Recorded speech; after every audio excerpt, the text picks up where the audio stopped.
तो मेरा first question है, कल हमने सॉलिड लिक्विड गैस के बारे में इंफॉर्मेशन ली थी, तो अभी हम वहीं से कंटिन्यू करते हुए शुरू करते हैं।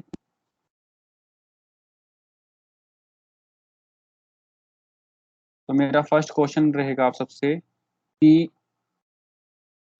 What is plasma state. आप सभी प्लाज्मा स्टेट के बारे में कमेंट में लिखें कि प्लाज्मा स्टेट क्या होती है। What is plasma state,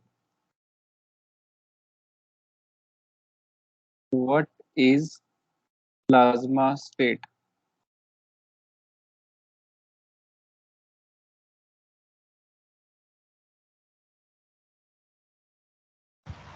Sir, please plasma state in is in excited. Comment session please. हाँ, try to give your answer comment session. मैं आपकी वजह से समझ गया, जिस भी बच्चे ने बोलना चाहा था मैं समझ गया, वो सही बोलेगा। स्टार्टिंग की लाइन से समझ गया, आप सही बोलोगे। बट आप कमेंट में जरूर पोस्ट करें अपना आंसर, आप कमेंट में पोस्ट करें आप सही बच्चे कि what is plasma state. First question is what is plasma state. Please आप सही बच्चे अपना आंसर, जो भी आपको लगता है सही या गलत कोई इशू नहीं है, बट आप सही बच्चे अपना आंसर कमेंट सेशन में जरूर पोस्ट करें। सभी बच्चे अपना आंसर कमेंट सेशन में जरूर पोस्ट करें कि what they think what is plasma state.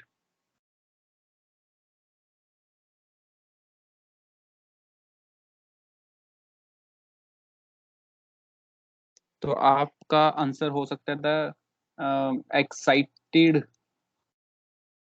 State या एनर्जेटिक स्टेट भी कह सकते हो ऑफ माइक्रोस्कोपिक, जो बहुत ही छोटे ऑब्जेक्ट हैं। माइक्रोस, हाँ यस बिल्कुल सही है जसदीप कौर, बिल्कुल सही आंसर है। The excited state of microscopic particles is called plasma state, उसको हम बोलते हैं प्लाज्मा स्टेट, बिल्कुल सही आंसर है। That is called plasma state. अब मेरा नेक्स्ट क्वेश्चन है आप सभी से, आप सभी बच्चे प्लीज अपना आंसर कमेंट में जरूर पोस्ट करें, चाहे सही या गलत। सभी स्टार्ट करें। यस जसदीप कौर एनर्जेटिक ठीक है, Supreet Kaur excited form of matter, yes बिल्कुल सही प्लाज्मा। बाकी बच्चे ट्राई करें, देखो क्लास में बहुत सारे बच्चे प्रेजेंट है। You all should participate, you all should participate to give your answer. ठीक है, आप सभी अपना आंसर जरूर पार्टिसिपेट करें और एक्टिवली दें answer. My next question is what is standard state. सभी ने मेरा क्वेश्चन सुन लिया है। What is standard state of matter. किसी भी मैटर की स्टैंडर्ड स्टेट को हम कैसे डिफाइन करते हैं, आप सभी अपना आंसर कमेंट सेक्शन में पोस्ट करें कि what is the meaning of standard state of matter. आप सभी अपना आंसर जरूर पोस्ट करें, what is the meaning of standard state of matter. Just try.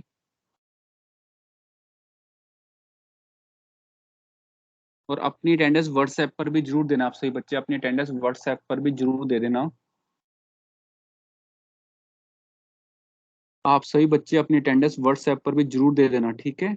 और मेरा क्वेश्चन है और आंसर आने शुरू हो गए। जसदीप कौर बिल्कुल सही, गुड गुड एक्सीलेंट। बाकी बच्चे भी ट्राई कर सकते हैं आंसर देने की, वो भी लिखे अपना आंसर।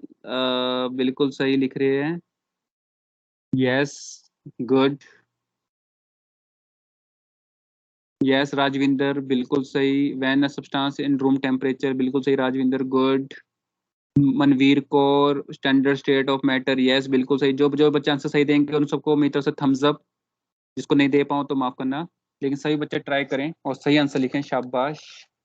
तो स्टैंडर्ड स्टेट में क्या लिखोगे, the state of matter at room temperature.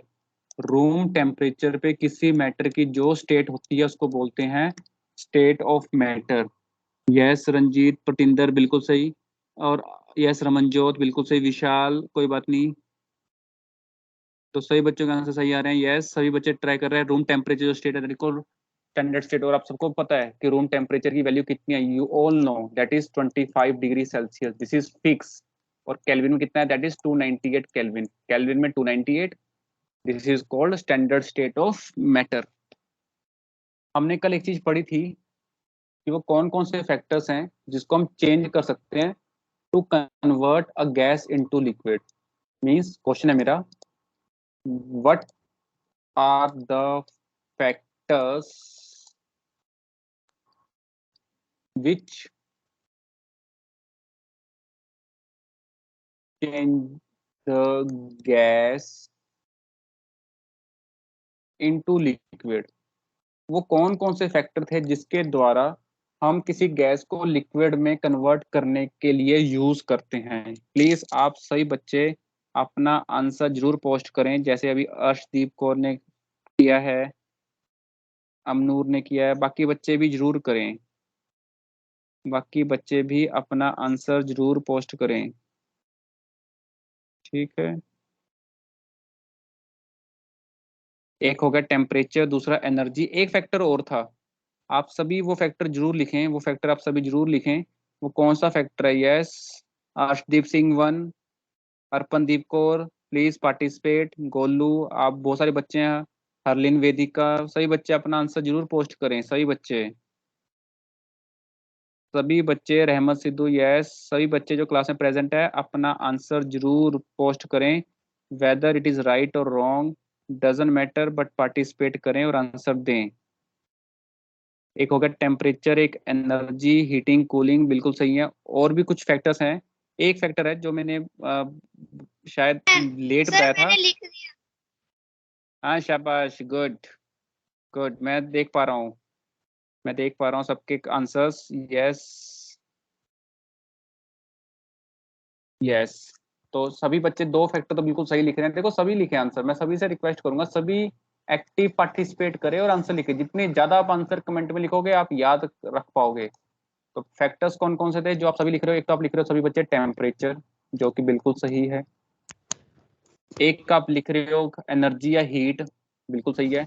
तीसरा बहुत इंपॉर्टेंट है, that is pressure. Pressure sir. Pressure is also responsible because we can change the pressure to convert gas into liquid।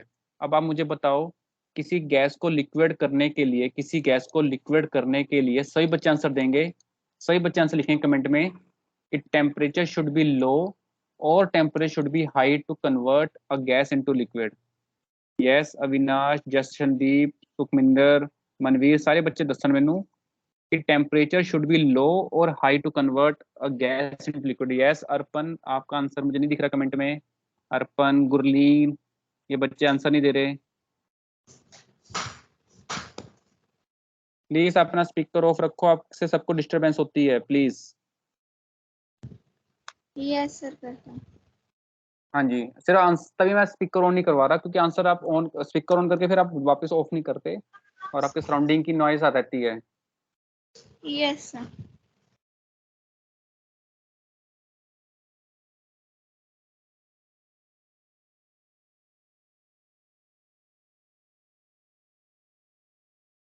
लो, बिल्कुल सही answer आ रहे हैं सही बच्चों के। Temperature should be low to convert a gas into liquid, temperature should be लो।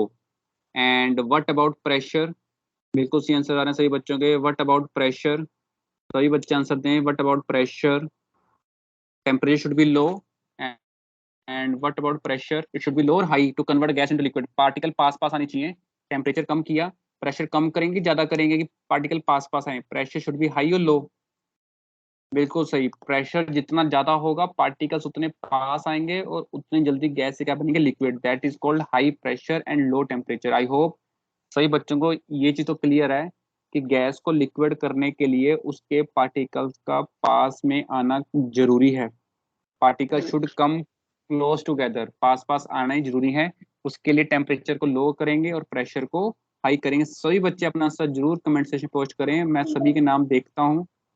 ठीक है, और स्पीकर को ऑफ रखेंगे, स्पीकर को ऑफ रखेंगे प्लीज।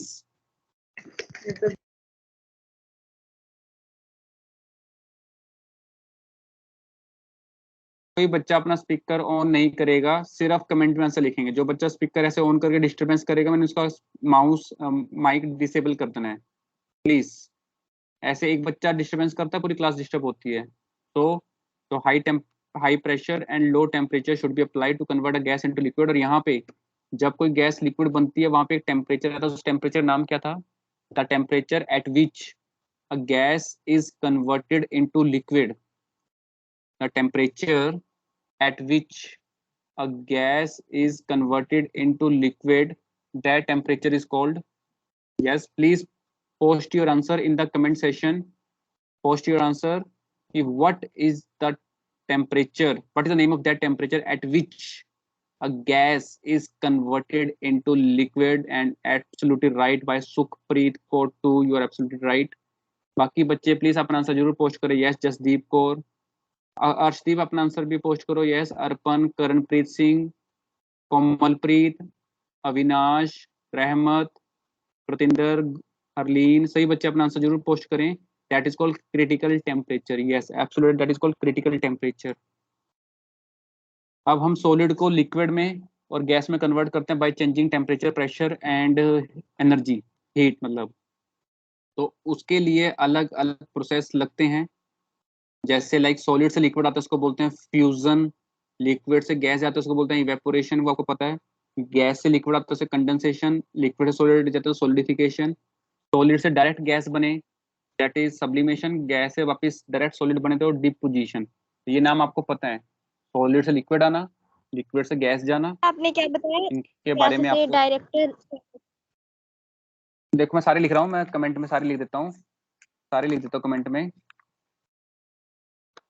आप स्पीकर ऑन करके अपना आंसर दे सकते हो और पूछ भी सकते हो, लेकिन बाद में ऑफ भी कर दिया करो. बस कुछ बच्चे क्या करते हैं ऑन करके फिर ऑफ ही नहीं करते और उसकी वजह से सारी क्लास डिस्टर्ब होती है. बस वो चीज मैं मना कर रहा हूँ. स्पीकर ऑन करने का कोई इशू नहीं है, बट बाद में ऑफ भी कर लिया करें पूछने के बाद, बताने के बाद, बस और कुछ नहीं. तो क्वेश्चन आ रहा है कि अगर हमारे पास सॉलिड हो, उसको कन्वर्ट कर रहे हैं लिक्विड में, when the solid is converted into liquid, तो आप उसको बोलते हो डिफ्यूजन. यू से इट इज डिफ्यूजन. लिक्विड से अगर गैस बनता है तो उसको हम क्या बोलते हैं? वेपराइजेशन. वेपर्स का बनना, वेपराइजेशन. और अगर गैस से लिक्विड वापस आ रहे हैं, गैस से कहाँ आ रहे हैं वापस लिक्विड, तो उसको आप बोलते हो कंडेंसेशन, कंडेंसेशन. और लिक्विड से अगर सॉलिड जा रहे हो तो उसको आप क्या बोलते हो? सॉलिडिफिकेशन. ये उन प्रोसेस के नाम है जिसमें आप टेम्परेचर, प्रेशर, हीट चेंज करके स्टेट को बदल रहे हो. फिर मैं कहता हूँ अगर सॉलिड से डायरेक्ट गैस में चले जाएं तो उसको क्या कहेंगे, और गैस से सॉलिड आए उसको क्या बोलेंगे, वो मेरा क्वेश्चन है. तो क्वेश्चन तो क्या वैसे मैंने बता दिया था, तो आप आंसर भी दे दोगे कि गैस से सॉलिड अगर बनते हैं, गैस से अगर सॉलिड बनते हैं तो आप उसको बोलते हो सब्लिमेशन.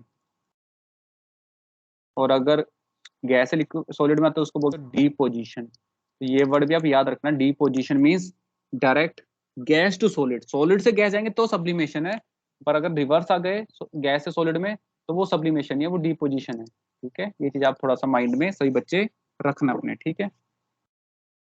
अब मेरा एक क्वेश्चन है आपसे, आप सभी से, कि जो प्रोसेस इवेपोरेशन होता है, जो प्रोसेस इवेपोरेशन होता है, क्या वही प्रोसेस बॉइलिंग है? Are both same or no not? Sir. Yes Arpandeep, Harleen, ये बच्चे भी अपना आंसर जरूर पोस्ट करें कमेंट सेशन में. क्या इवेपोरेशन और बॉइलिंग एक ही चीज होती है कि इनमें डिफरेंस है? अगर डिफरेंस है तो क्या डिफरेंस है? अगर एक ही है फिर तो कोई क्वेश्चन ही नहीं. यस दोनों सेम नहीं है. यस बिल्कुल सही आंसर आ रहे हैं कि जो इवेपोरेशन है और जो बॉइलिंग है, बोथ आर नॉट सेम. दोनों सेम नहीं होते. तो दोनों में डिफरेंस क्या है? Yes anyone who can explain, who can explain what is the difference between evaporation and boiling? Yes. Sir evaporation is the process जिसमें जो लिक्विड है वो वेपोराइज होता है, एंड बॉइलिंग में है जो heat up the liquid. well दोनों में लिक्विड गैस बन रहा ना. Think is that in both the process liquid is converting into gas. Agree? Yes. But what is the technical difference between them? That's my question. कि both are same thing, both are doing what? Both are converting liquid into gas, but what's the difference? ये बिल्कुल सही बोल रहे सारे बच्चे कि no. Sharandeep Singh, Harshdeep सारे नो बोल रहे हैं. तो डिफरेंस क्या है फिर? यस सर डिफरेंस ये है कि सर जो इवापोरेशन है सर इवापोरेशन एक ऐसी प्रोसेस है जिसमें सर जो वाटर है वेपर्स में कन्वर्ट होता है सर वो उसके बॉइलिंग पॉइंट से नीचे वाले टेम्परेचर पे। और सर जो बॉइलिंग है उसमें सर किसी भी लिक्विड को जब हम वो करते हैं बॉईल करते हैं तो फिर इसका एक परमानेंट बॉइलिंग पॉइंट होता है तो फिर सर वो उसी पे वेपर में कन्वर्ट होता है। जैसे सर वाटर का बॉइलिंग पॉइंट होता है 100 डिग्री सेल्सियस। बिल्कुल सही आंसर है, गुड गुड। सर हम बताएं। आप सबका हाँ दसो दसो, यस यस दसो, यस जिन दस दस सकता है Punjabi Hindi. You can explain your answer Hindi, English, Punjabi, whatever. I understand all the languages. Okay, so you don't need to be ਭੁੱਲਣ ਦੀ ਲੋੜ ਨਹੀਂ, ਤੁਸੀਂ ਪੰਜਾਬੀ ਚ ਆਨਸਰ ਦੇ ਸਕਦੇ ਹੋ। ਯੈਸ ਦੱਸੋ। ਸਰ ਜਿਹੜੀ ਸਰ ਇਵੈਪੋਰੇਸ਼ਨ ਹੈ ਸਰ ਉਹ ਸਲੋ ਪ੍ਰੋਸੈਸ ਆ, ਸਰ ਜਿਹੜੀ ਬੋਇਲਿੰਗ ਹੈ ਸਰ ਉਹ ਸਰ ਫਾਸਟ ਪ੍ਰੋਸੈਸ। ਓਕੇ, ਤੁਹਾਡਾ ਕਹਿਣ ਦਾ ਮਤਲਬ ਇਹ ਹੈ ਕਿ ਜੇ ਅਸੀਂ ਪਹਿਲਾਂ ਪਾਣੀ ਰੱਖੀਏ ਪਹਿਲਾਂ ਉਬਲੇਗਾ ਫਿਰ ਉਹ ਇਵੈਪੋਰੇਟ ਹੋਏਗਾ ਹੈ। ਸਰ ਸਰ ਬੋਇਲਿੰਗ में सर हीटिंग करनी पड़ेगी। ओके सही गल है। ओके बाकी यस, बाकी जो बच्चे कमेंट में आंसर लिख रहे हैं मैं उनको भी देख रहा हूँ। रहमत सिद्धू का आंसर मैंने कमेंट में रीड कर लिया, सुखप्रीत का रीड किया और विशाल का भी रीड किया। ठीक है, मैं दोनों चीजें कर रहा हूँ। अगर कोई और बच्चा स्पीक कर उनकर बताना चाहता है तो बता सकता है, फ्री टू से। बट आपके सराउंडिंग में नॉइस ना हो, बस आपके सराउंडिंग में नॉइस ना हो। अगर नॉइस है तो please put your answer in the chat box. ठीक है, पोस्ट कर देना। तो ये एक चीज तो कॉमन है कि आपको ये चीज क्लियर है कि भैया बॉइलिंग और evaporation both are different thing, both are different thing. Evaporation के लिए हीट अप करने की जरूरत नहीं है, no requirement of heat. Evaporation can occur by itself, खुद से इवेपोरेशन हो सकती है। बट इवेपोरेशन अकर बिफोर या बिलो द बॉइलिंग पॉइंट, जब तक बॉइलिंग पॉइंट अटेन नहीं होता तब तक वो इवेपोरेशन है, तब तक इवेपोरेशन है। After attaining boiling point then there is no evaporation, there is only boiling. Like पानी है ना, 100 डिग्री पे आने के बाद उसकी बॉइलिंग ही होगी, उससे पहले तक वो क्या होता रहेगा, इवेपोरेट। वो इवेपोरेट होता रहेगा। मतलब अभी आपके आसपास जो पानी अवेलेबल है उसका टेम्परेचर है 35 डिग्री सेल्सियस, गर्मी बढ़ी तो 40 हो गया, 45 हो गया, 50 हो गया, तो इससे क्या हो रहा है, उसका इवेपोरेशन फास्ट हो जाएगा। जैसे ही वो टेम्परेचर बढ़ते बढ़ते 100 तक पहुंच जाएगा, जो आप एक बच्चा बता रहा था, then it will become boiling. तो बॉइलिंग से पहले तक वो इवेपोरेशन है, बॉइलिंग से पहले तक इवेपोरेशन है, और बॉइलिंग आने के बाद, टेम्परेचर आने के बाद वो फिर बॉइलिंग बनता है, जो फिक्स टेम्परेचर पे होती है। Boiling always occur at fix temperature. ये एक बहुत अच्छा वर्ड बोला है एक बच्चे ने, बल्क फिनोमिना। यस, ये बहुत इंपॉर्टेंट वर्ड है। कोई एक्सप्लेन करना चाहेगा what is the meaning of bulk phenomena? Yes Pratinder Kaur, आपने बड़ा अच्छा बोला, एडमिशन नंबर 1414। तो आप मुझे बताओ या कोई और बच्चा बताए, ये what is the meaning of bulk phenomena? ये बहुत अच्छा वर्ड लिखा है। तो कोई एक्सप्लेन करना चाहेगा? Yes Arshdeep Singh 1, can you explain what is the meaning of bulk phenomena? Boiling is bulk phenomena की मतलब है Arshdeep? Any other student? Jasdeep, Pratinder, anyone who can, who wants to tell? मैं ये नहीं कह रहा कि आप आंसर दो, पर कोशिश करो। थानू की लगता है what is the meaning of bulk? जो भी थानू लगता है, व्हाटएवर यू थिंक। सर जो Yes. बल्क फिनोमिना होता है सर, उसमें होता है कि सर हाँ इसका 10 नाम, मुंडे 10 सर इसका नाम सर बल्क 10 फेनोमेन। मैनू की कहना चाहता है? यस सर बोल रहा हूँ मैं। सर इसको बल्क फेनोमेनन इसीलिए कहते हैं क्योंकि सर इसमें जो whole of the sir matter होता है वो सारा का सारा मैटर ही सर, वो बल्क जो उसका होता है, मीनिंग सर कि जो उसका सारा का सारा पार्ट होता है वो सर सारा ही उसके ऊपर सब कुछ हो जाता है, सारे के ऊपर इक्वली सर, इसीलिए उसे बल्क फेनोमेनन फेनोमेनन कहते हैं सर। यानी कि बल्क ਦਾ मतलब सही गल है। ਤੁਹਾਡੇ ਜੇ किसी ने ਦੁੱਧ ਉਬਾਲਿਆ घर च, ਦੁੱਧ ਉਬਾਲਿਆ किसी ने? यस सर, यस दूध सर। उबलते देखा? जब दूध उबलता सारा इकट्ठा ही उबलता एक साथ। ऐसा तो है नहीं कि ऊपर का उबल गया वो साइड हो गया हम दूआ उबलूगा नीचे रहना। जब दूध पतले जो उठता है इकट्ठा उठता है, इकट्ठा इकट्ठा एक लेयर बनती है, इकट्ठे उस दूध ਨੂੰ ऊपर ਚੱਕਦੀ है। That's called bulk. Bulk means entire liquid is coming out. ये पूरा पूरा लिक्विड ऊपर उठ रहा है, that is called bulk phenomena. लेकिन इवेपोरेशन क्या है? Surface phenomena. लाइक अगर आपके पास पानी पड़ा है ना तालाब में, मान के चलो आपके पास तालाब है, जैसे जैसे लेट्स सपोज एक तालाब है। तालाब कुछ इस तरीके से है, जैसे जैसे आप अंदर जाओगे तालाब के वो गहरा होता जाएगा। ठीक है, और ये तालाब के अंदर क्या है? पानी। पानी ही बना देते हैं, ये तालाब का पानी है। तो आप देखोगे जैसे जैसे आप तालाब के अंदर जा रहे हो पानी की जो डेप्थ है वो बढ़ती जा रही है। यहाँ पे हो सकता है तालाब 1 फुट का हो, ठीक, अंदर आ गए ये 2 फीट का भी हो गया, और अंदर गए हो सकता है 4 फीट का हो जाए। तो आप खुद सोचो अगर इस तालाब के अंदर गर्मी पड़ेगी, सूरज की रोशनी पड़ेगी, तो सबसे पहले कौन सा पानी इवेपोरेट होगा? 4 लीटर वाला पानी उड़ने लगेगा कि 1 वाला? तो वैसे पता है, आप देखोगे ना कुछ टाइम बाद यहाँ से पानी इवेपोरेट होना शुरू हो जाएगा। पहले यहाँ से इवेपोरेट होगा, फिर धीरे धीरे 2 लीटर वाला 1 लीटर बन जाएगा, फिर वो भी खत्म होगा, इतने में 4 लीटर वाला धीरे धीरे खत्म होता है। सबसे आखिरी में ना जो 4 लीटर के आसपास का पानी होगा ना वो सूखेगा। मतलब आपने देखा है कि अगर इतने बड़े एरिया में तालाब फैला हुआ है तो पहले वो थोड़ा कम हो जाएगा, इतना रह जाएगा, फिर वो और कम रह जाएगा, और लास्ट में फिर बिल्कुल आखिरी वाला खत्म होगा। कुछ ऐसे ही पानी इवेपोरेट होगा उस तालाब का। जो पहले कम गहराई में पानी है पहले वो इवेपोरेट होता है।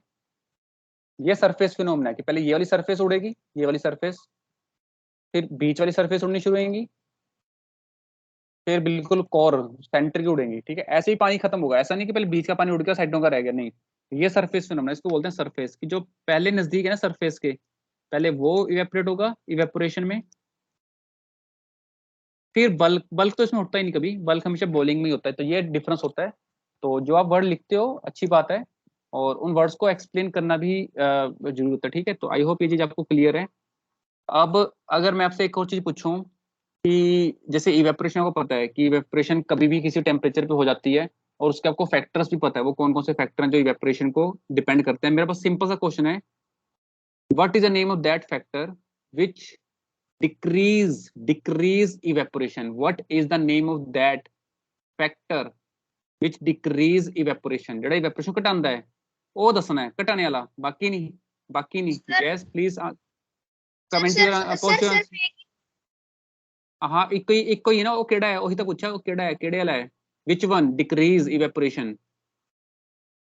anyone? yes Sukhpreet Kaur too, ਬਿਲਕੁਲ ਸਹੀ, ਬਿਲकुल सही, good, that is humidity.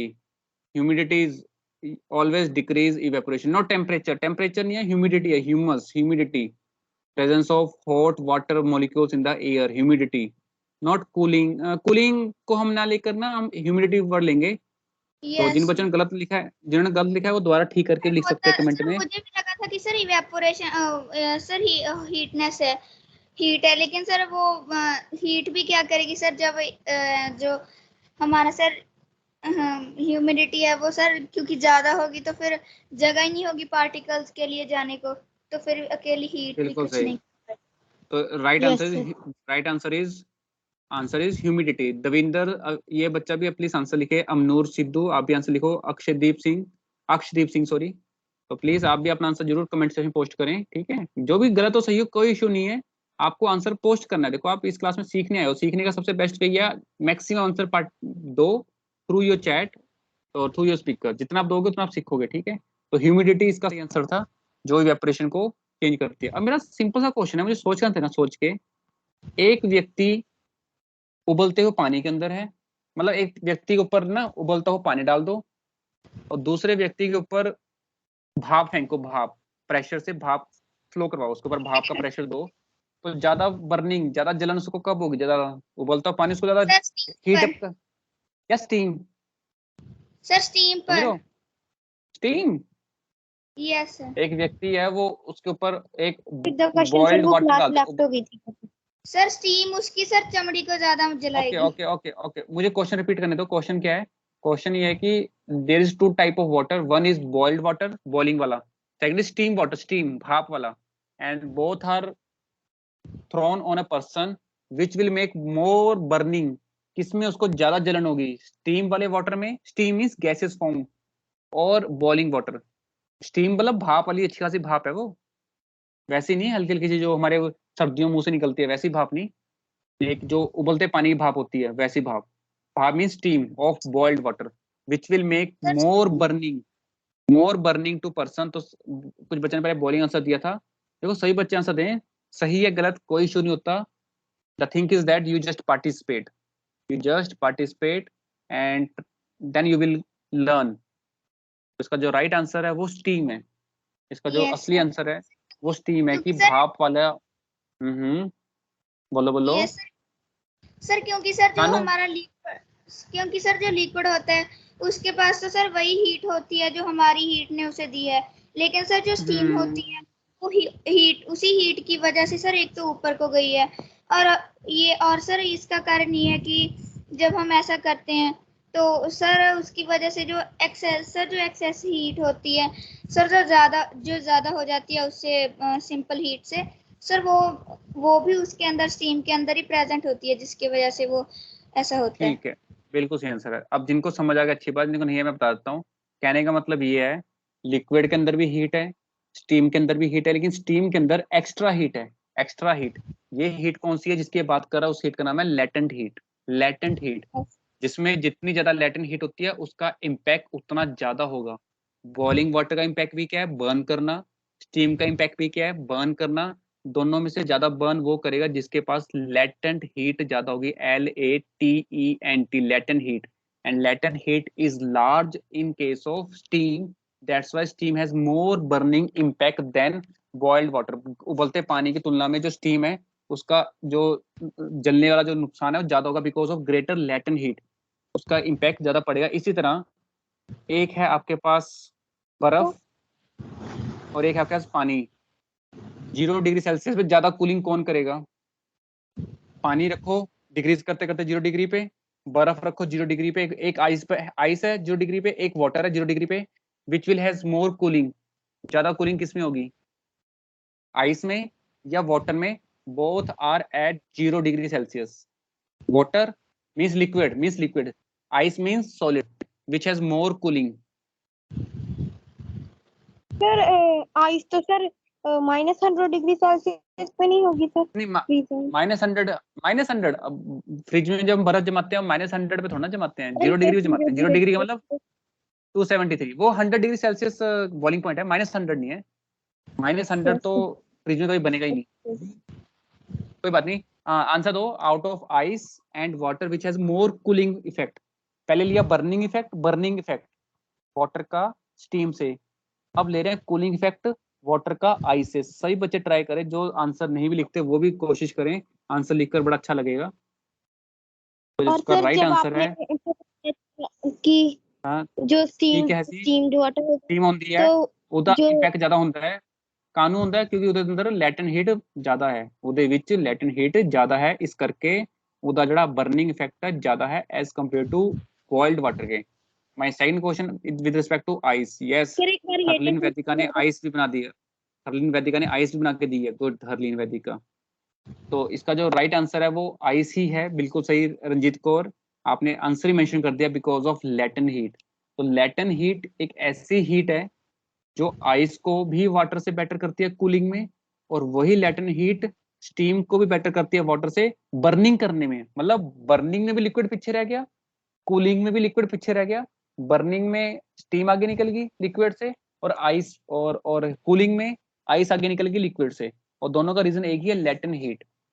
अब मैं आपसे पूछना ये चाहूंगा सही बच्चों से कि what is the meaning of latent heat? Latent heat होंदी की है, ये लास्ट सर क्वेश्चन है मेरा। Sir latent heat is the heat required to heat or cool 1 kg of matter। हाँ, जरूरी नहीं है, हाँ वैसे समझाने के लिए हम 1 kg ले लेते हैं, बट आप सिंपल वे में अगर समझना चाहो तो आप कैसे समझोगे, देखो जरा ध्यान से देखना सारे बच्चे, और लिख भी लेना। The heat is required, the heat is required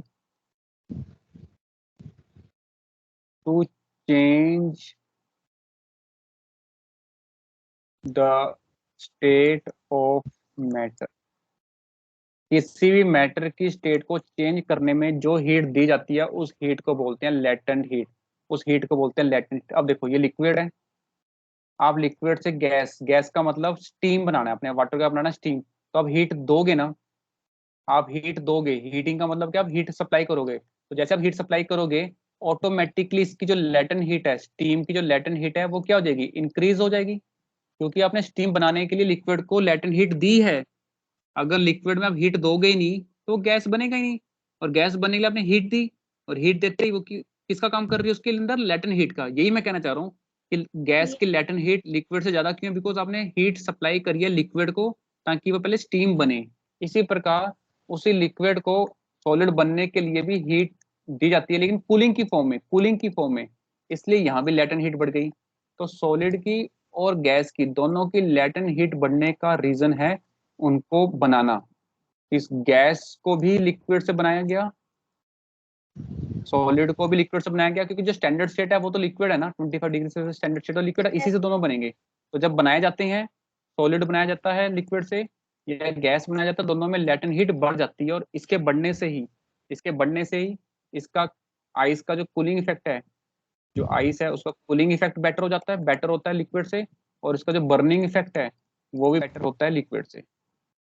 दोनों का रीजन सेम है, लेटेंट हीट, बट हमें ये भी समझ में आ गया लेटेंट हीट बढ़ी क्यों, लेटेंट हीट की इंक्रीज हुई क्यों।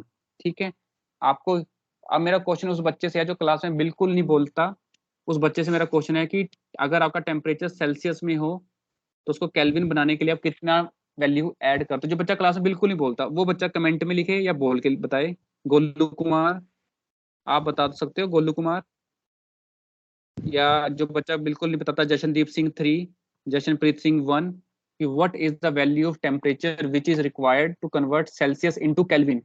सेल्सियस को केल्विन बनाने के लिए कितना टेम्परेचर ऐड किया जाता है, प्लीज। यस, जो बच्चे नहीं आंसर देते वो प्लीज जरूर दें। Golu Kumar, Jashanpreet, Jashandeep, yes. That is बहुत आसान क्वेश्चन था, दैट इज 273। तो 273 is the value which is added in Celsius to convert into Kelvin, और अगर केल्विन में दे रखी है तो उसमें 273 ही माइनस करते हैं। आई होप ये चीज आपको सबको क्लियर होगी। कल इस चैप्टर के हम थोड़े से क्वेश्चंस को और देखेंगे, और फिर सेकंड कल का मतलब नेक्स्ट वीक और नेक्स्ट वीक फिर सेकंड चैप्टर को भी रिवाइज करेंगे। और यही दोनों चैप्टर आपको दोबारा से, जब आपका पीरियोडिक टेस्ट होने वाला है ना सितंबर में, पता ना आपको सितंबर में पीरियोडिक टेस्ट होगा आपका, तो ये चैप्टर फिर से आएंगे। ठीक है, ये चैप्टर फिर से आएंगे। Okay sir. तो इन चैप्टर्स को